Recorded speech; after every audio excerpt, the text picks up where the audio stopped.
Hey guys, in this video I'm covering part 1 of my Minimalism 101 series, how to get started on a minimalism journey. All that's coming up next. Hey, welcome back my friends. My name is Rachel Stewart. For those of you who don't know who I am, I'm a certified integrative health coach, which means I'm here to help you become a master of habit change in your own life in a way that is sustainable and enjoyable. We're just here to help you build your dream life at the same time that I'm working on building mine. So for this special series of my Master 101 series, I'm covering for you guys minimalism. I know a lot of you subscribe to my channel and stick around only for the minimalism videos. So this is something that's very near and dear to my heart. I love minimalism. I'm a huge advocate for it. So I wanted to share with you this 101 series. It's 3 parts. Make sure you watch all 3 to get some great content. There'll be links to the playlist in the description box below. But we're going to be covering all the things like you'd find in a 101 level college class. It's the basics, it's the foundation, it's everything you need to know to get started on your minimalism journey today. So for this part 1, we're going to be talking about how to get started. Now, I want to say that the first and most important thing to do in beginning this journey is to evaluate why you want change, where you need change, what you're missing out on by not changing, and how much your life will be blessed by making this change. So when you've identified the answers to those questions, you'll really have a very centered, focused, and grounded approach to your minimalism journey. Why do you want change? What do you need to change? What areas are creating trouble spots in your life, right? And then what are you missing out on? Are you missing out on being able to retire early? Are you missing out on the opportunity to move your family or your home to a new location? Are you missing out on being able to change careers or start your own business because you're burdened by debt and consumption habits that are just not working for you anymore, right?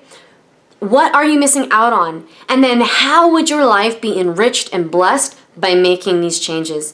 Because let's face it, minimalism and embarking on a more minimalist lifestyle can be challenging. And we're going to cover that in the second part of this series. But for the purposes of this video, I'm just going to say that it can be challenging. So it's so important, in my opinion, when you start out to get centered, to get grounded, to get focused on why you're even doing this and what needs to change, how you'll be blessed by it, what you're missing out on, so that when those tough moments come, you can look back and recall on that. And I would encourage you to journal this, write it down, even put it on a giant poster board that you hang in the middle of your house while you're doing these master purge sessions, right?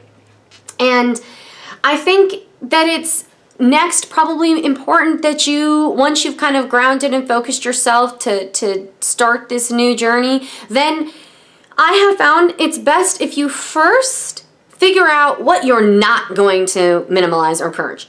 Like, what are your areas? Is it your train collection? Is it your knife collection? Is it your purse collection? Or whatever areas of your life that bring you a lot of joy that you perhaps have a collection of or a large volume of things in. That's okay. Just because you're embarking on a minimalism journey doesn't mean you have to get rid of everything. That's not the point. Some people get hung up on that.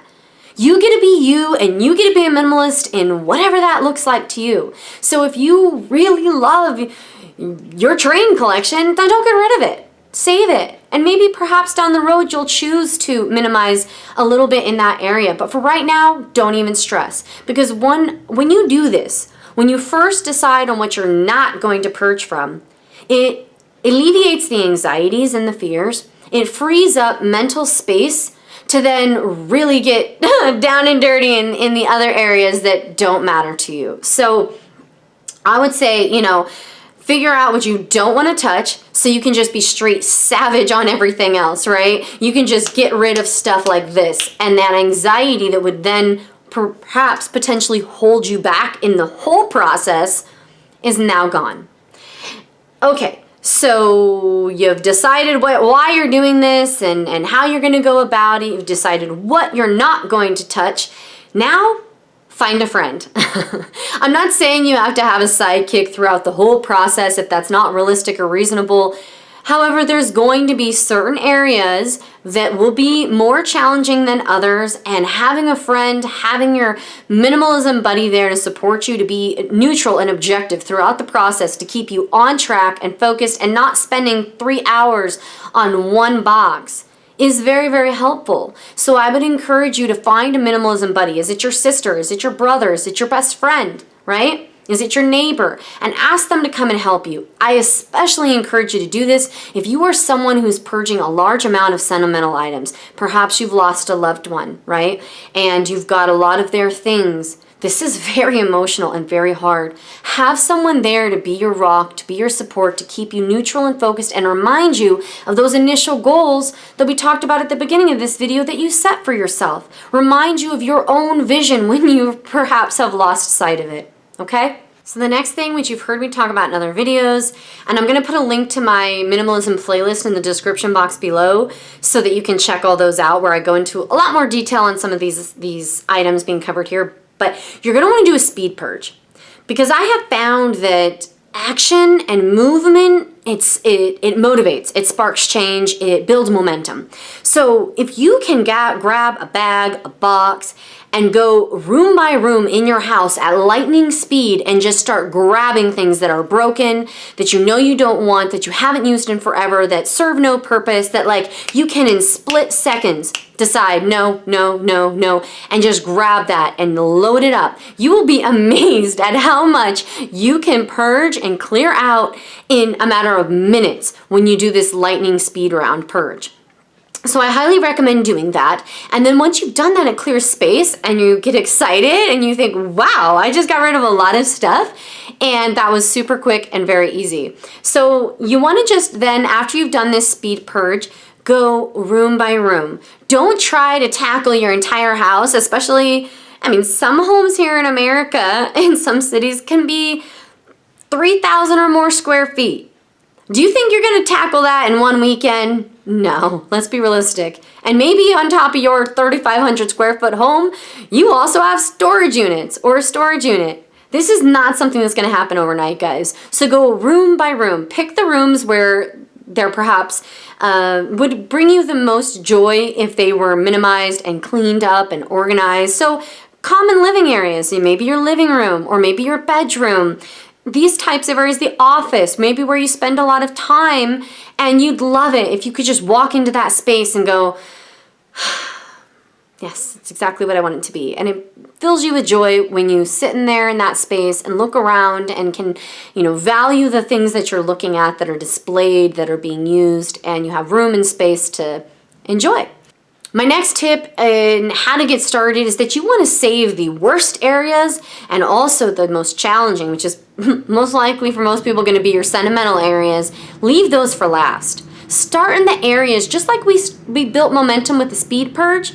Build momentum in perhaps some of the rooms that would bring you a lot of joy, like say the living room. It would bring you a lot of joy because you spend a lot of time in that space to have it cleared out and organized and clean, but is not the most troublesome. I'm talking about like not the garage probably, right? Or not, say if you've lost your spouse, like your spouse's dresser drawers or their collections, don't start there. That's going to be the hard stuff. Start in the areas that you can build momentum through making change in as quickly as possible, and then worry about the other stuff later. You want this to be an enjoyable process. You want it to be inspiring, because it totally can be. And then you're probably going to have a lot of stuff that you're going to start getting rid of. So go ahead and in getting started, set up some online selling accounts. There's a lot of different venues that you can go to list and sell things online. I'd also encourage you to, start planning, perhaps having a garage sale. And you can also have some boxes and things ready for donation, so that as you begin filling these boxes, you're just taking loads. You want that stuff out of your house as quickly as possible. And when it comes to the selling, guys, just something to keep in mind. Don't get hung up on wanting to hold on to every little thing to make your money back off of it, because if you do that, you're never going to get rid of anything. So, most important, just sell what you can as quickly as you can and be ready to get rid of the rest. Tip in how to get started is to check yourself when it comes to the mental and emotional aspect of it. Have a good attitude. Have gratitude in your heart. Don't be hung up on the past and what was and what you spent on something and who gave it to you, or the future of, well, what if you need it, or you could need it, or you might need it, and get rid of all that energy. Be present in the moment, mindful. If you need to embark on some meditation practices, I'm a huge advocate of that too, and that will be an upcoming 101 series, just FYI, Meditation 101. But practice mindfulness, practice having gratitude and a good attitude of why you're doing this. Go back to that original focus and direction that you created for yourself, and then have fun with the process. It's very easy for people to kind of get trapped in this mentality of being a victim in their life, that life is happening to them. And so, I have all this stuff and I have to get rid of this stuff, and I'm so in debt. Get over it. Just do something about it. So you're not going to do anything about it by sitting there and fretting about it. Have a good attitude. Say, I'm going to do this no matter what because it's important to me. And then make small steps every day. It's not a race. Okay, guys? I hope that this part 1 was helpful to you. Don't forget to check the description box below and find the link for parts 2 and 3 of this series. I really would love to hear from you. If you've already been on a minimalism journey, if you're looking to start a minimalism journey, if you have any questions, I'd love to answer them. Let's share our stories. How have you benefited from minimalism? Okay? All of that. Leave it in the comments below. Introduce yourself. I would really, really appreciate it if you help me let YouTube know that the content found here is valuable. And how you can do that, it's easy, it's free. It's by giving me a thumbs up. It's by leaving a comment. It's by subscribing and sharing on your social media. Thank you so much, guys, and I'll see you in part 2.